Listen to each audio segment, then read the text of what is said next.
Perkenalkan, nama saya Fajriya Salsabila Halim dan rekan saya yang bernama Andi Hunafa Balkis. Di sini kami akan menjelaskan mengenai pemeriksaan dan pengawasan audit LKS sebagaimana merupakan tugas dari mata kuliah auditing perbankan syariah. Untuk materi yang akan kami sampaikan dapat dilihat pada slide PowerPoint yang akan kami tampilkan. Pada slide pertama dapat dilihat pembahasan mengenai pendahuluan, di mana lembaga keuangan syariah memiliki karakteristik berbeda dengan entitas konvensional. Perbedaan karakter tersebut mempengaruhi bentuk dan standar dalam kegiatan pengawasan lembaga keuangan syariah, termasuk pelaksanaan auditnya. Dalam hal ini, Dewan Pengawas Syariah atau DPS memiliki peran yang utama dalam pengendalian aspek syariah dan auditor memiliki peran utama dalam menguji penyajian laporan keuangan yang curang. Adapun standar yang berlaku pada lembaga keuangan syariah termasuk pada bank syariah adalah standar audit yang dikeluarkan oleh AOIV atau Accounting and Auditing Organization for Islamic Financial Institution. Selanjutnya, apa yang dimaksud dengan pengawasan? Pengawasan adalah proses dalam menetapkan ukuran kinerja dan pengambilan tindakan yang dapat mendukung pencapaian hasil yang diharapkan sesuai dengan kinerja yang telah ditetapkan tersebut.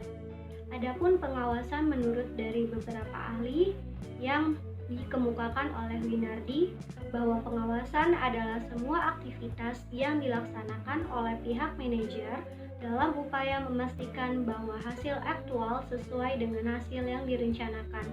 Sedangkan menurut Basus swasta, pengawasan merupakan fungsi yang menjamin bahwa kegiatan-kegiatan dapat memberikan hasil yang diinginkan. Slide selanjutnya menjelaskan tentang konsep pengawasan lembaga keuangan syariah yang memiliki landasan sebagai berikut. Yang pertama adalah landasan syariah, di mana pada landasan syariah telah dijelaskan pada Quran Surat Al-Asr ayat 1-3 yang berbunyi, demi masa, sesungguhnya manusia itu benar-benar dalam kerugian, kecuali orang-orang yang beriman dan beramal soleh, dan orang yang nasihat menasihati supaya mencapai kebenaran, dan orang yang nasihat menasihati supaya mencapai kesabaran. Selanjutnya ada landasan hukum positif, di mana pada landasan hukum positif dapat diacu pada peraturan perundangan yang menetapkan Bank Indonesia sebagai otoritas pengawas bank.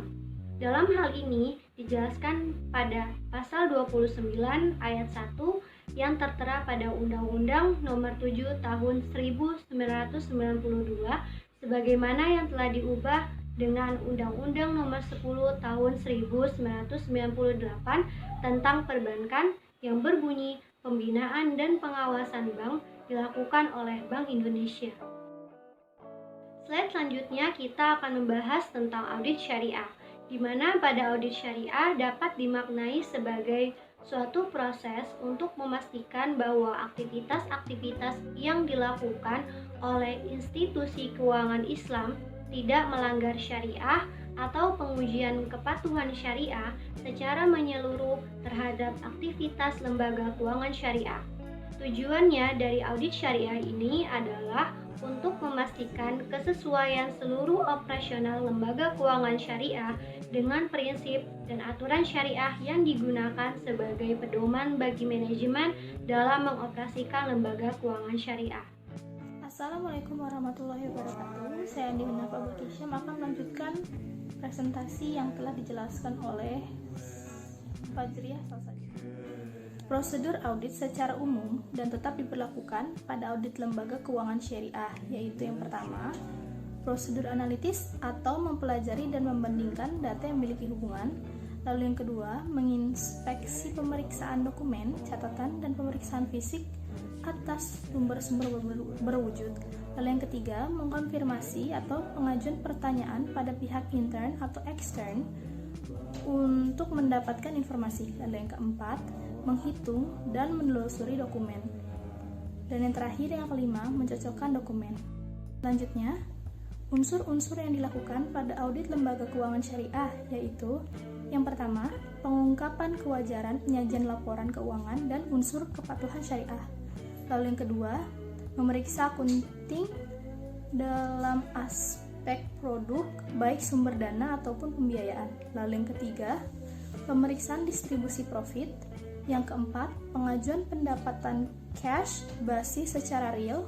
Yang kelima, pengakuan beban secara aktual basis. Yang keenam, dalam hubungan dengan bank koresponden depository, pengakuan pendapatan dengan bagi hasil.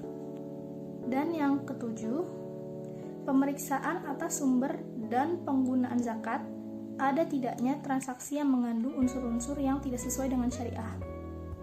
Selanjutnya, pengertian dari Dewan Pengawas Syariah atau DPS. Dewan Pengawas Syariah adalah badan yang ada di Lembaga Keuangan Syariah yang bertugas mengawasi pelaksanaan keputusan Dewan Syariah Nasional di Lembaga Keuangan Syariah.